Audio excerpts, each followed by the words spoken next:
Hello friends, welcome back to our YouTube channel. अभी हम लोग यहाँ पे एचडीएफसी बैंक लिमिटेड की एनालिसिस करेंगे एंड इस वीडियो में हम लोग देखने वाले हैं कल के दिन मीन्स यहाँ पर 16 जुलाई को, ठीक है, किस तरीके से अपना प्राइस एक्शन पैटर्न दिखाएगा और इसके इंपॉर्टेंट लेवल्स कैसे रहने वाले हैं।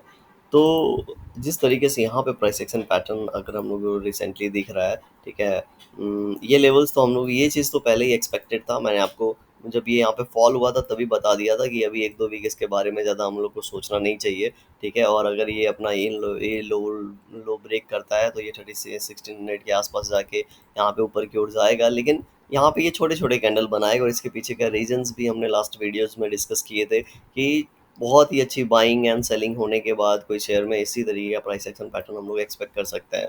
क्यों? क्योंकि अगर आप बायर हैं, यहाँ से यहाँ पैसा बना लिए तो जो आपको 1 साल का रिटर्न मिलना था, ठीक है, वो 2-4 दिन में मिल जाता है, तो फिर आप क्या करते हैं, एग्जिट कर देते हैं। और यहाँ पे सेलर्स ने भी अच्छा पैसा कमा लिया, तो यहाँ पे एक सपोर्ट के पास कोई भी शेयर होता है, जब ऊपर से फॉल होता है तो एक सपोर्ट ढूंढता है, ठीक है। स्ट्रॉन्ग शेयर है तो पहले सपोर्ट पे रुकने की प्रॉबिलिटी हाई होती है, लेकिन अगर कोई फंडामेंटली बहुत ज़्यादा स्ट्रॉन्ग नहीं होता है तो वहाँ पे थोड़ा सा हम लोग को सेलिंग प्रेशर ज़्यादा देखने को मिलता है।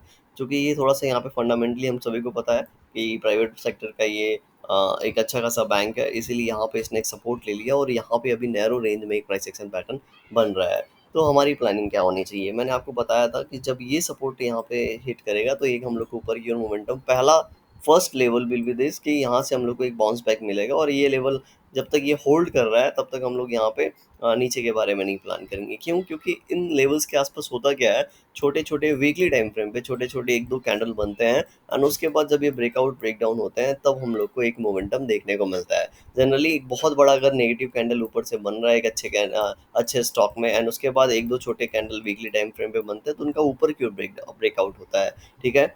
तो जब ऊपर की ओर ब्रेकआउट होता है तो ये धीरे धीरे फिर ऊपर की ओर जाता है और अपने हाई के आसपास जाने की कोशिश करता है। ये बात अलग है कि ये अपने हर रेजिस्टेंस पे प्राइस एक्शन पैटर्न इस तरीके से कंटिन्यू बनाता रहता है, राइट।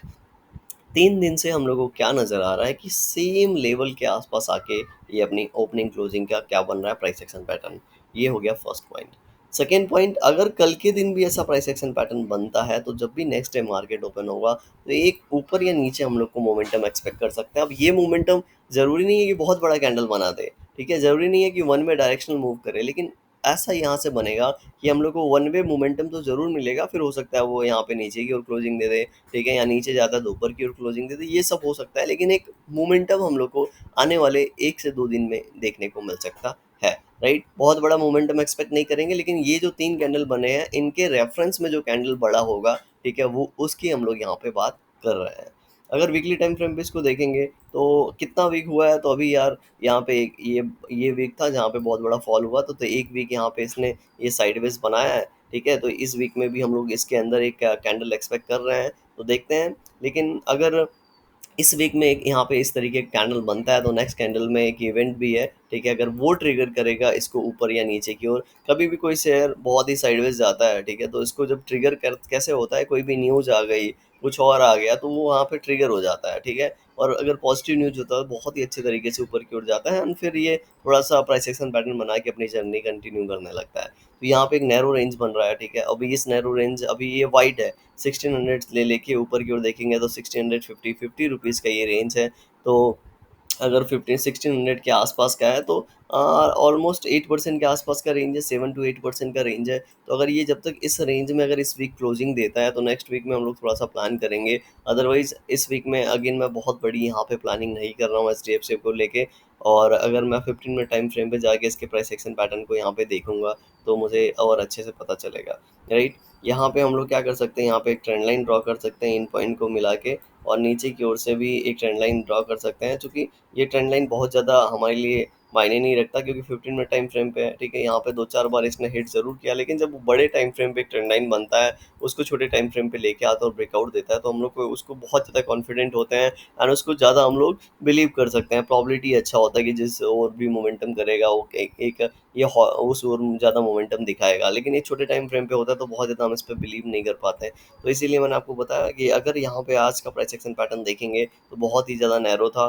कल के दिन यहाँ पे अगर ये इसी जोन के बीच में फिर से ऊपर जाता है और इन लेवल से रिजेक्शन लेके इन्हीं लेवल्स के बीच में क्लोजिंग दे देता है, तो बहुत ज़्यादा हम लोग को यहाँ पे सोचने वाली बात नहीं होगी। मतलब ये एक्सपेक्टेड है, यहाँ पे प्राइस एक्शन पैटर्न अगर ऊपर जाएगा, यहाँ से रेजिस्टेंस मिलता है तो इसके बीच में हम लोग को क्लोजिंग दे सकता है, राइट। लेकिन हम लोग की प्लानिंग किस तरीके से होनी चाहिए, अगर यहाँ पे 1637, एक मिनट, यहाँ पे ये रिसेंट हाई है, ठीक है, इसको मैं यहाँ पे मार्क कर देता हूँ। तो चूँकि अभी यहाँ से 10 पॉइंट्स अवे है, ठीक है, देख रहे हैं 10 पॉइंट्स अवे है, तो अगर यहाँ तक मोमेंटम करेगा तो ऑलरेडी ये लगभग 16 रुपीज़ इसका 1% मोमेंटम होगा, तो ऑलमोस्ट 1% के आसपास मोमेंटम हो रहा होगा। तो यहाँ पे देखना है कि यहाँ जाता है 15 मिनट टाइम फ्रेम पे, एक दो कैंडल यहाँ पे ऊपर भी जाए तो थोड़ा सा क्लोजिंग इस इन लेवल्स के आसपास दे, उसके बाद इनसाइड कैंडल बना के उन लेवल को ब्रेकआउट देगा, तब हम लोग मान के चलेंगे कि हो सकता है 1647 तक का एक मोमेंटम हम लोग को यहाँ पे कल के दिन देखने को मिले।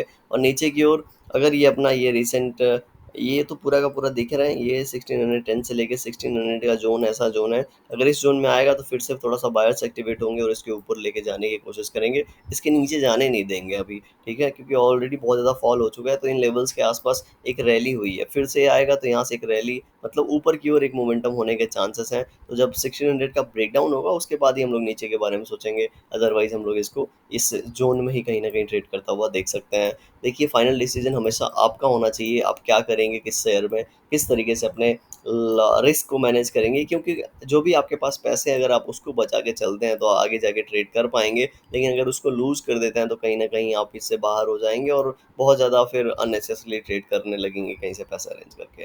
तो रातों रात अमीर बनना है तो यहाँ पे बहुत ज़्यादा मुश्किल है, लेकिन अगर एक साल अपने जो भी आपका प्रिंसिपल अमाउंट है उसको बचा के चलते हैं तो लास्ट में कहीं ना कहीं आप यहाँ से अच्छा खासा पैसा लेके जा सकते हैं। वीडियो कैसी लगी कमेंट सेक्शन में बताइए, अगर पसंद आई तो लाइक कर सकते हैं, चैनल पर नए अगर सब्सक्राइब कर सकते हैं। Thank you for watching this video.